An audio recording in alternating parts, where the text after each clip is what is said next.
Hello, everyone. My name is Christos Vallanas. I'm the director of the Autumn Salon. Autumn Salon is an online journal and curation organization that features different artists around the world who are dedicated to all different kinds of crafts and historical traditions. And we look to help to bring light to these people and their work. We've also been collaborating with the Greek Institute throughout the pandemic, and really happy to be collaborating again today to introduce a very interesting translator and poet named Therese Sellers. She is a Hellenist, a translator and publisher of haiku poems.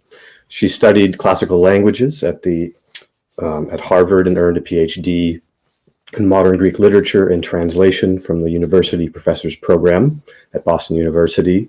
She also lived in Greece during the 80s and owns a village home in Peloponnese where she returns whenever she can. She's also the author of Alpha is for Anthropos, which is a collection of verses and illustrations introducing young children to the ancient Greek language, art, and mythology. It's really a very beautiful book that her sister did the artwork to. She researched the art of the ancient pottery and combined it with the language in the book. So it's very beautiful work. And what we're going to be focusing on today is her translation of Land of Aeolia by Ilias Venizelos, which was published in December 2020 and is now in its second printing. She'll be reading some passages and telling you a little bit about the background and stories that are featured in this work. In addition to her writing and poetry, she's also a practitioner of Byzantine chant, where she's studying at the Holy Cross Hellenic College. So I'd like to introduce Therese. And welcome, Therese. Good to see you. Thank you. Thank you, Christos. So yeah, really excited to dive into this world and history that's related to refugees in Anatolia, Asia Minor, and just want to hand it off to you to let you say a little bit about it and what you're going to share with us today. Okay, thank you. Thank you, Christos. Thank you, Maria. Thank you, Greek Institute. Thank you for hosting me.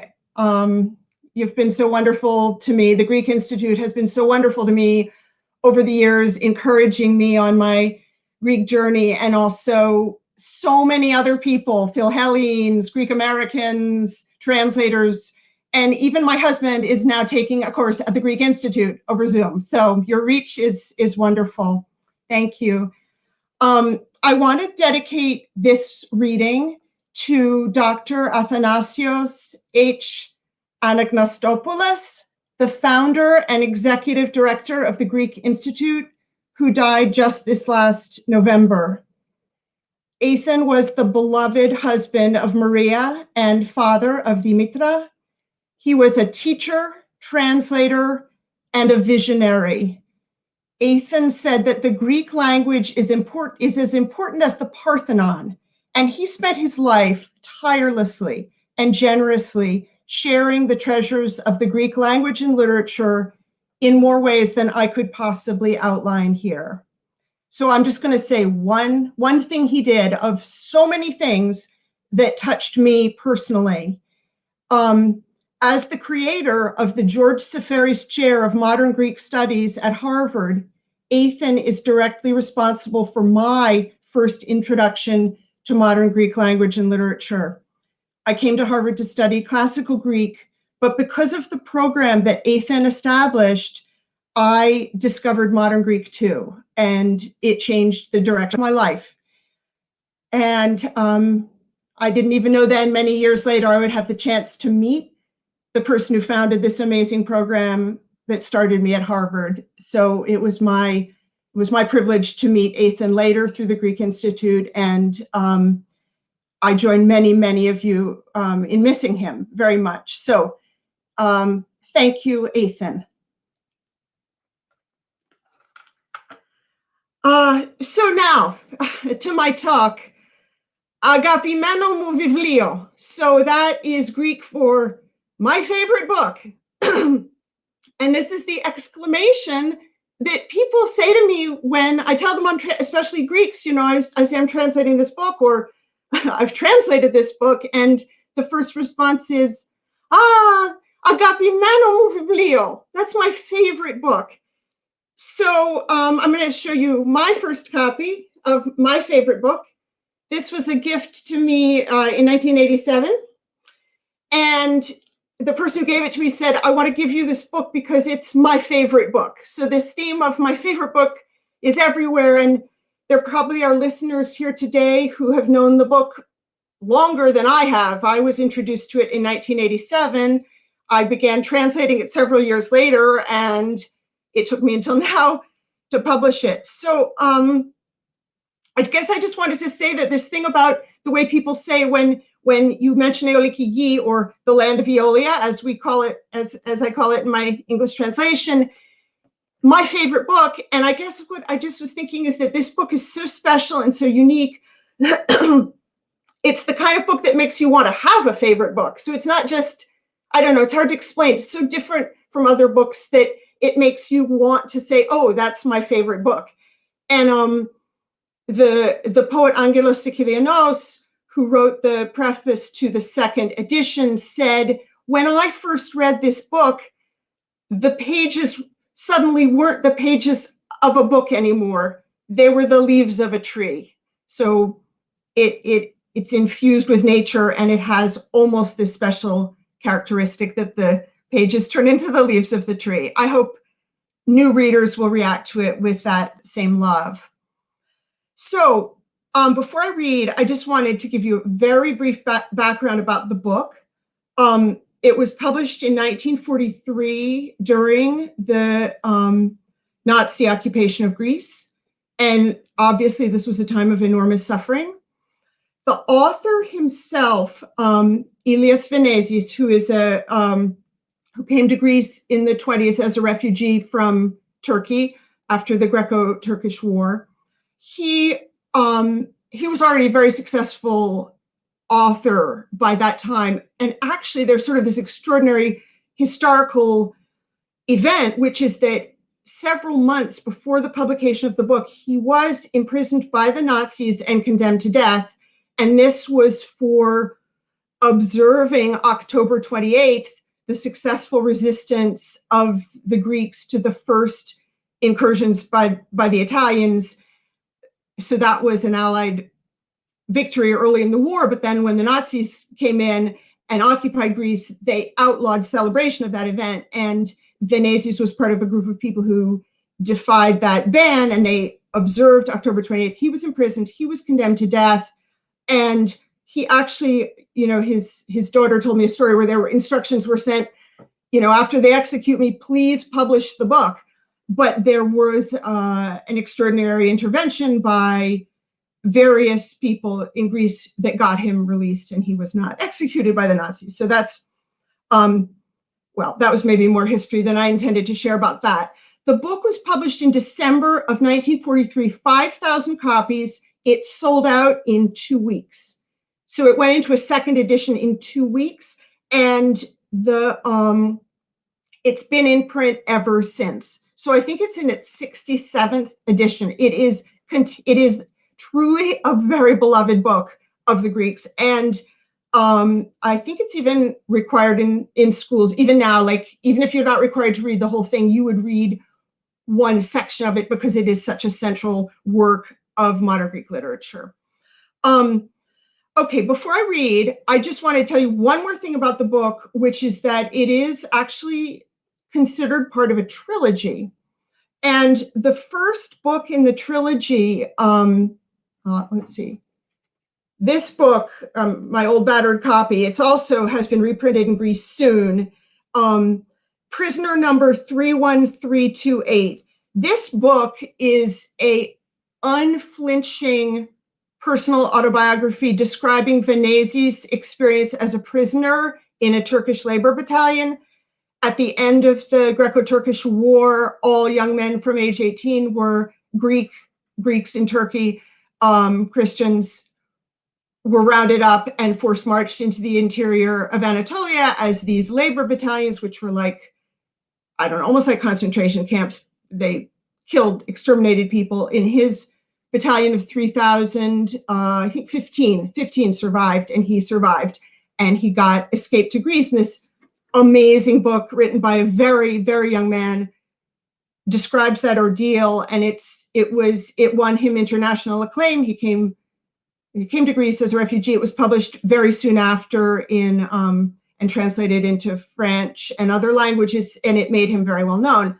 The next book in this trilogy, Galini, which is translated as Serenity, is the story of a group of refugees from Asia Minor and how they're trying to make a life in Greece on this bit of land that they've been granted by the Greek state, and trying to just pick out an existence. And that book too won it won some huge award when it came out in 1939. And again, a hugely beloved book. And it describes not only the physical, but the psychological effects of being a refugee. And it's an incredibly compelling book. And then the third book, my favorite book, which was written later, much later than the other two, describes events much, much earlier. So this book, the first book is right after the end of the war. The Refugees, this book goes back in time and is historically set in the period before World War I. So this is long before even the idea that the Christians would be driven out of Turkey, or that there would be a Greco-Turkish war. All these things were absolutely unimaginable in the historical time in which this book is set. So this book is set before World War I, before the Asia Minor catastrophe, before everything, and of course also in the author's childhood.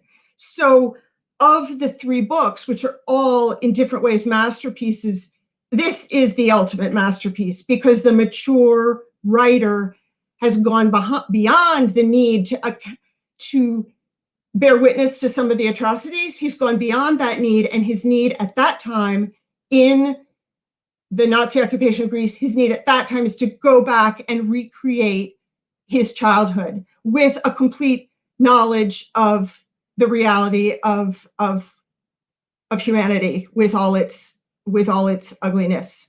And he creates this work of just unbelievable beauty out of that.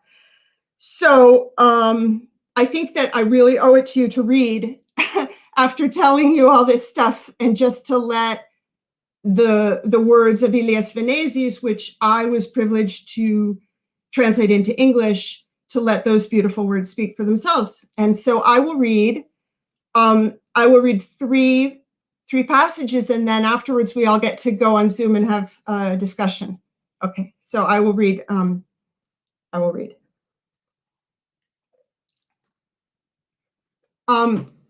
This book is in three parts.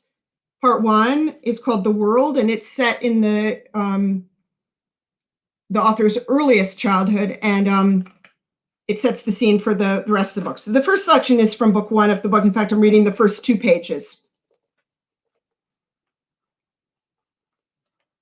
When the waves of the Aegean parted, and the mountains of Lesbos began to emerge from the depths, damp, shining, and serene, the waves were astonished to see the island, their new friend.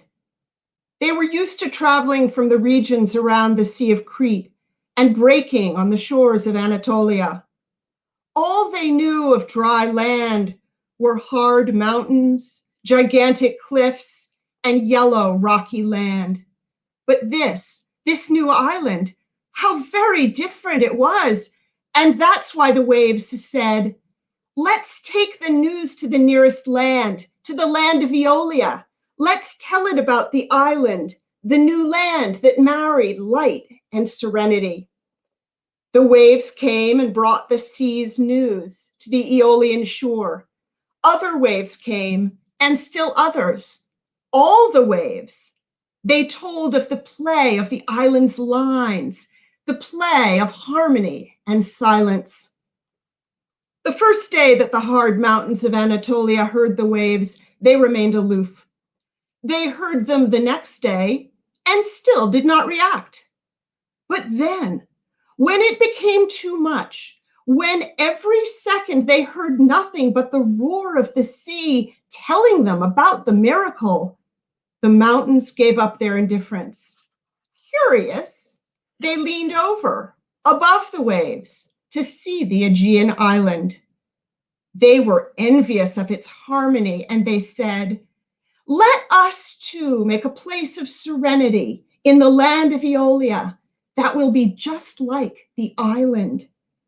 Then the mountains moved aside and drew back further inland. The place they left became the place of serenity.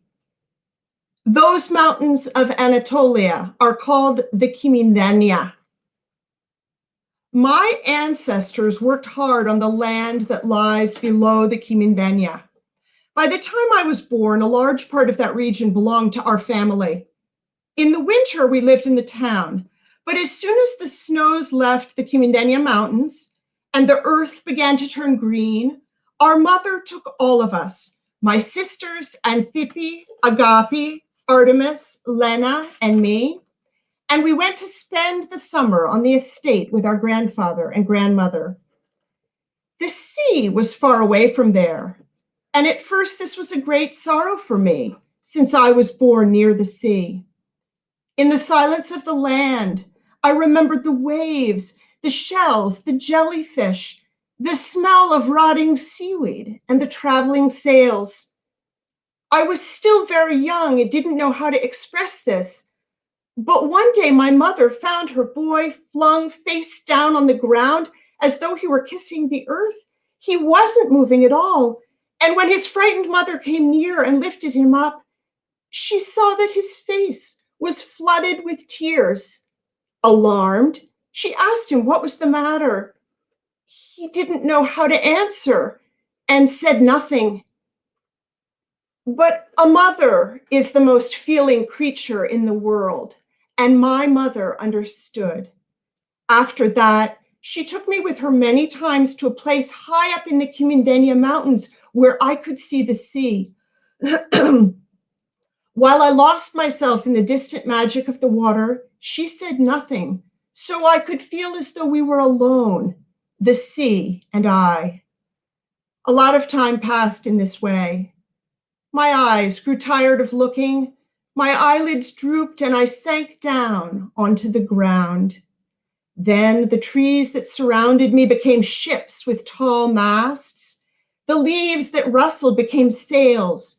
The wind stirred up the earth and lifted it into high waves. The crickets and the birds became goldfish sailing along, and I was traveling with them. When I woke up, I saw my mother's eyes above me, waiting. "Was it beautiful, my boy?" she asked, smiling sweetly. "Oh, mother, it's always beautiful with the sea." So that's how the book begins, almost with a creation myth, the creation of the land of Aeolia. So the entire first part of the book is a collection of stories and experiences from the boy's really early childhood, and then stories that he heard from people who passed by the estate. And if you only read the first book, if you only read, book one of Land of Aeolia, I think you would be enchanted, but you would see it as sort of a disparate collection of stories. But then in book two, a real plot emerges as the children begin to grow up a little bit. And the boy, the narrator Petros, and his sister too, they both kind of fall in love for the first time. And the woman that our narrator falls in love with, and he's still a child, he's still a young child, but there is a family nearby who owns a big estate near the sea, and the son of that family studies abroad in Scotland, and he comes back with a Scottish wife. And this Scottish wife, Doris, is an absolutely amazing figure, and she likes to hunt. Her husband has to go back to Greece to do his military service, and she ends up kind of having a horse and galloping all over the Cumania Mountains with well, there's a hunter who's kind of put it at her disposal as a guide, and then Petros, the narrator in this section that I'm about to read, he ends up accompanying her on one of these expeditions, and I think it's pretty self-explanatory. So maybe I will just go and read it.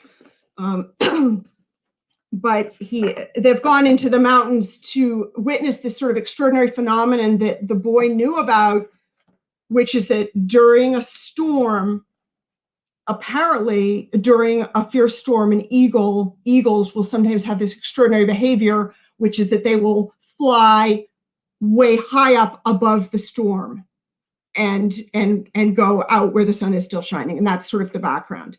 So when they've gone to witness this, and then there's this downpour, and they're taking shelter in a cave. And that's where I'm going to begin reading.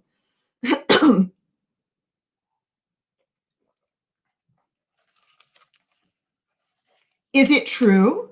Does Doris want a baby eagle? My heart pounds. What, I wonder, has become of the eggs that the female eagle is sitting on in their nest up there? I know that was happening at the nest recently. I saw the great eagle flying around alone above the nest without his mate. I told Uncle Joseph. He told me that that when this happens, it means that the female is sitting on her eggs. But now it's been days since I last came here. Have the baby eagles hatched? And if they have hatched, and if the rainstorm is gradually moving off, the black clouds, after passing violently over us, are withdrawing now towards the west. The rain is diminishing. The hunter stands up straight and shakes his arms to get his circulation going. I'll be gone for a moment, he says, and goes out of the cave. Doris is still lying on her back beside the fire, with her eyes fixed on the dome of the cave. She's opened her jacket a little in the front since she's warmed up. The light passes through the scattered clouds, through the drops of rain, and comes to rest on her skin. It's a strange light made of rain and blood. Doris should stay here, safe from the rain and the wind, and desire nothing. Whatever she might want should come here and be placed between her and the fire so that she might reach out her hand and take it. Even if you have to seize it from inside the eagle's nest, from the claws of its mother, a baby eagle. I stand up, take a few steps toward the mouth of the cave, and look up. There is nothing to be seen. The big eagle must not have come down from the clouds yet. Who knows? Maybe the female is away too. A few drops of rain fall into my eyes. I make the sign of the cross. Now is the best time. I start to climb the huge rock. I grapple with the wild undergrowth that sprouts out here and there from the heart of the rock and keep going up. I was always afraid of heights. I don't turn and look down so as not to get vertigo. Behind me in the distance, I hear the thunder in the west as it rumbles and moves further off. The branches I'm grabbing are wet and slippery. They have sharp thorns. My hands are bleeding. Doris will sit beside the fire and she won't know. I keep going up. Her eyes will glow strangely and she'll kiss me on the cheek. Thank you, my boy, she'll say, and take the baby eagle I will give her. I keep going up. Will the female eagle be in the nest? Will she not be? Will the other eagle get there before me as he comes down from the clouds? What a strange stillness this is that slowly starts to enfold me as the crowning moment draws near, the moment of danger. All around, the rain has grown silent. In the distance, the lightning from the storm only flashes. You can't hear it. The branches that break under my feet and the rocks that roll down fall without a sound, as though they lived in a silent world. I keep going up. What a strange stillness this is. Nothing exists anymore. Even Doris's hair, even her eyes lit by the rain and the fire, even they fade away. For one moment only, I turn and look up. Suddenly, the silence is broken by a violent beat of my heart. There, only a few yards away, there it is, the goal, the nest. I gather all my strength and grapple at the rock with my two hands and make the final effort. A little further, a little further. Ah! It is as though it comes from very far away, from very low down, the rending cry. Is that Doris shouting? I don't have time to turn and look down. Above me, I feel a powerful gust of wind, a flapping, and a fearful shadow coming near me. Don't move! Don't move! I hear Doris's desperate voice coming from below. At the same moment, I hear above me the savage cry like a dog's, the familiar voice of the eagle. A blurry shadow passes quickly before my eyes, and suddenly everything starts to tremble and blur. I know nothing. Nothing is holding me up. Barely in that blurred chaos, just barely, I sense the metallic sound of a rifle, the shot that puts my own life in the balance as Doris shoots at the eagle, aiming just a few inches above my head. Then I feel as though everything is toppling down, as though I'm falling. I fall. Below, everything is dark. Much later, when I open my eyes, I see that I'm lying at the base of the rock.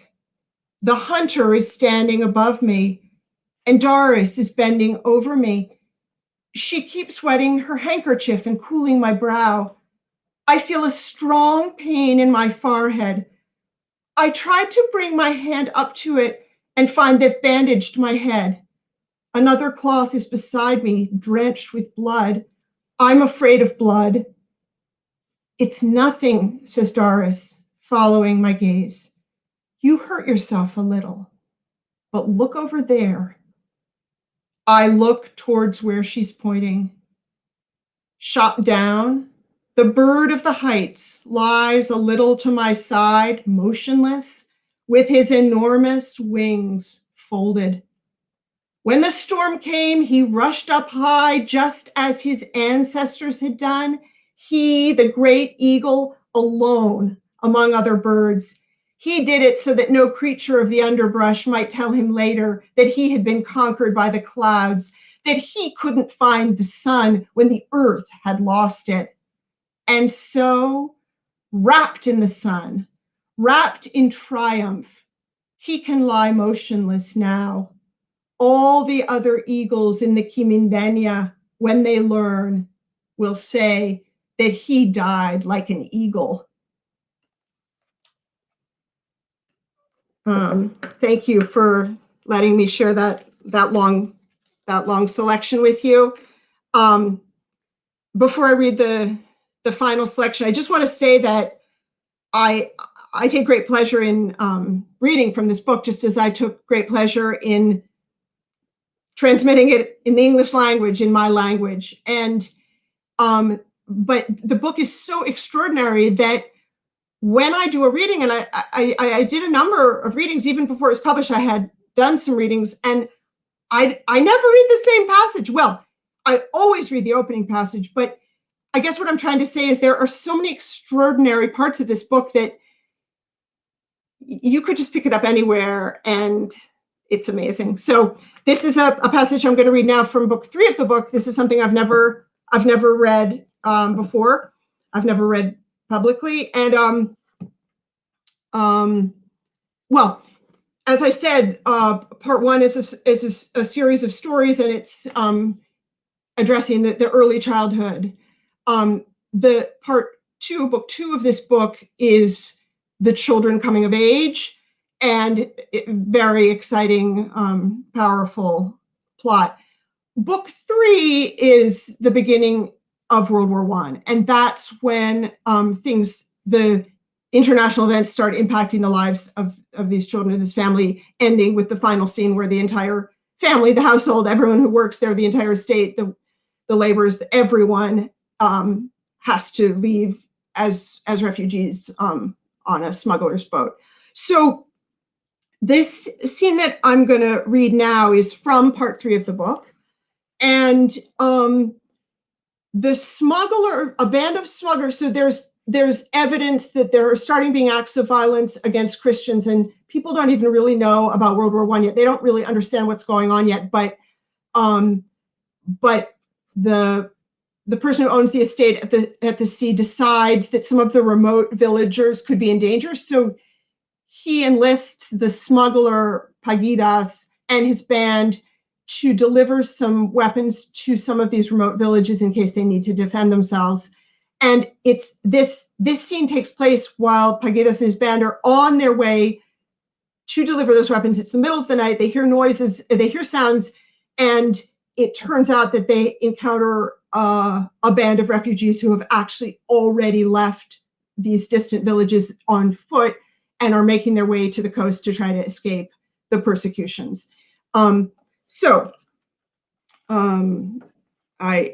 think it's mostly self-explanatory, so I should just start reading.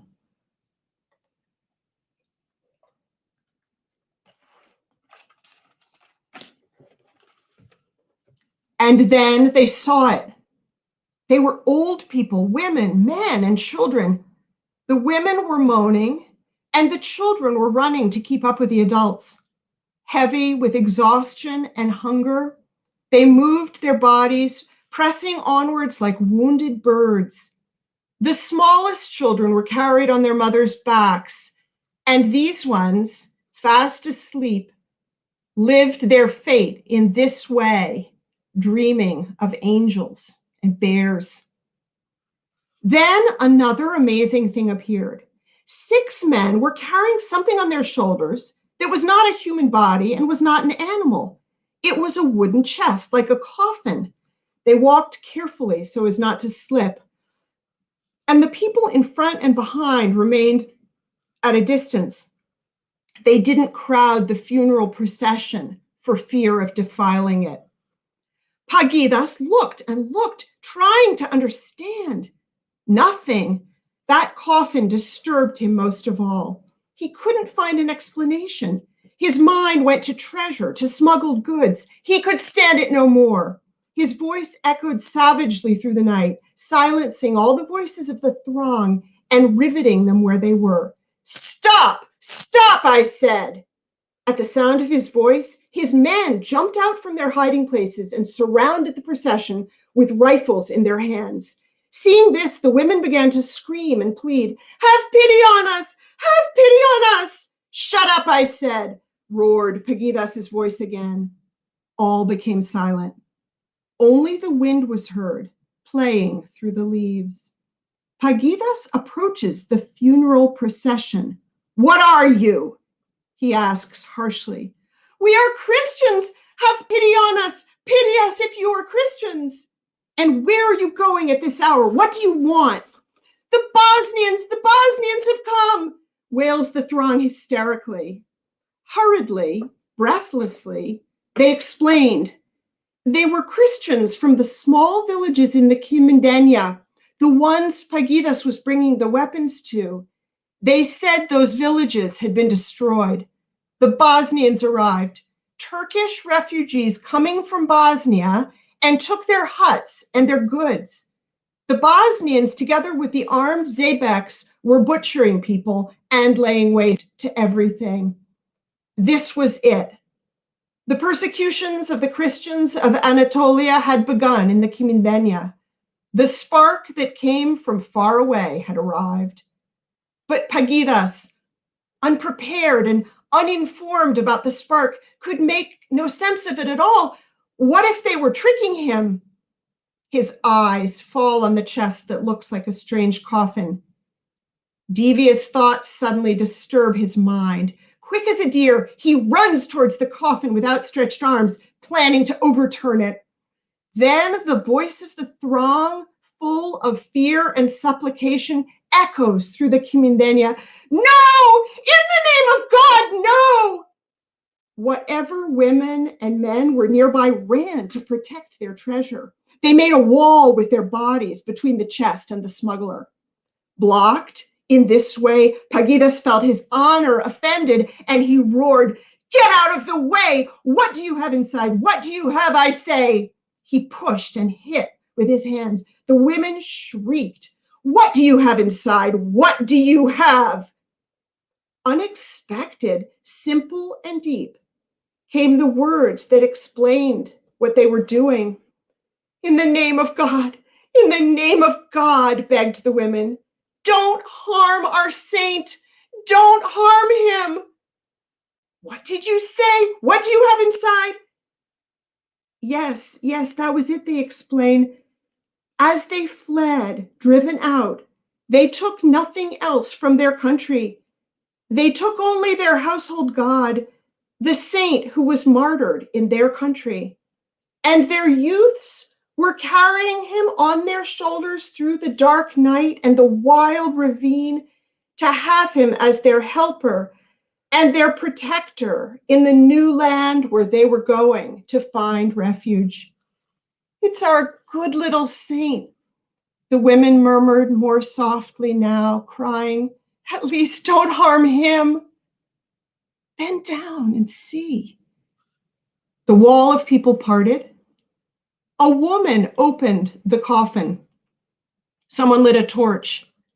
The savage face of Pagidas bent over, and in the light of the flame he saw, lying inside, adorned with dry leaves and roses, were the relics of a young lad. It wasn't bones.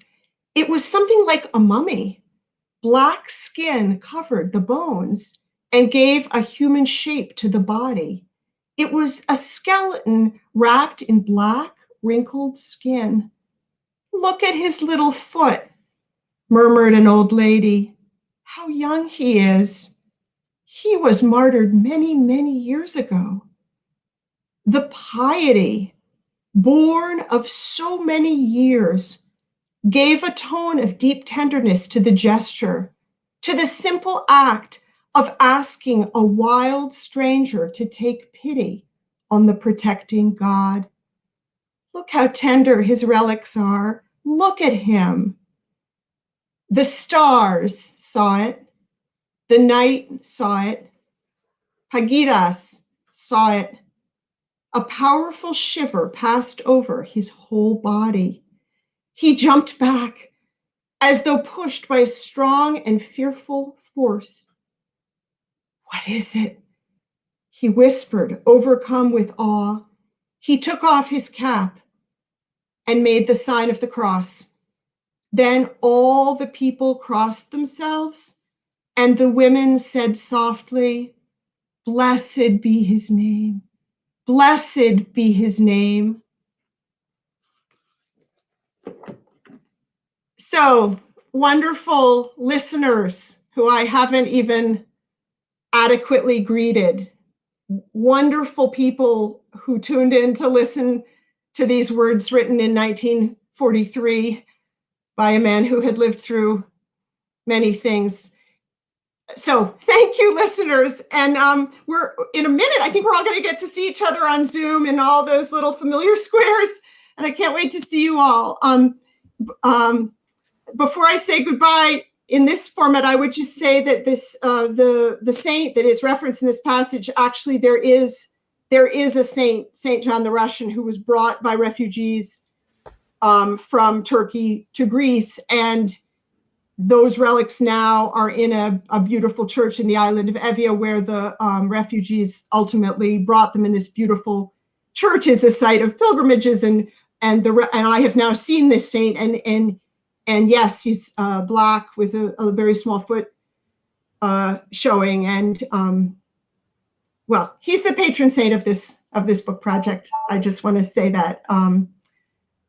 I guess I'm sorry. Before we all talk, there are two more people I just want to shout out to who I hope are here, and one is my sister, the illustrator of the artist who did the cover artwork, and also the publisher, Denise Harvey, who is, as we speak, on that island of Evia, not so very, very far from where the relics of the saint are. And she's responsible for making this book everything it is, beautiful and incredibly carefully edited, and so much more. So hello to both of you. And now I hope we get to see the whole gang, and you can ask me anything you want.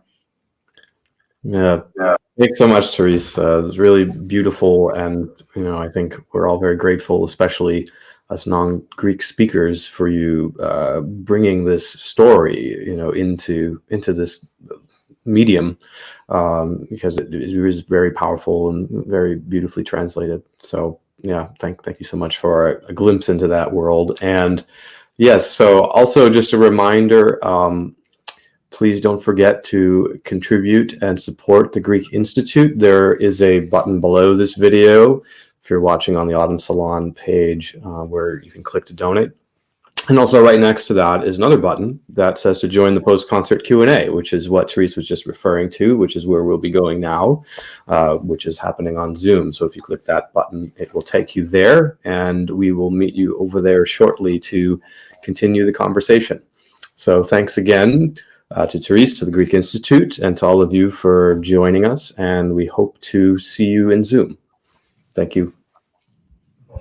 Thank you, Krista.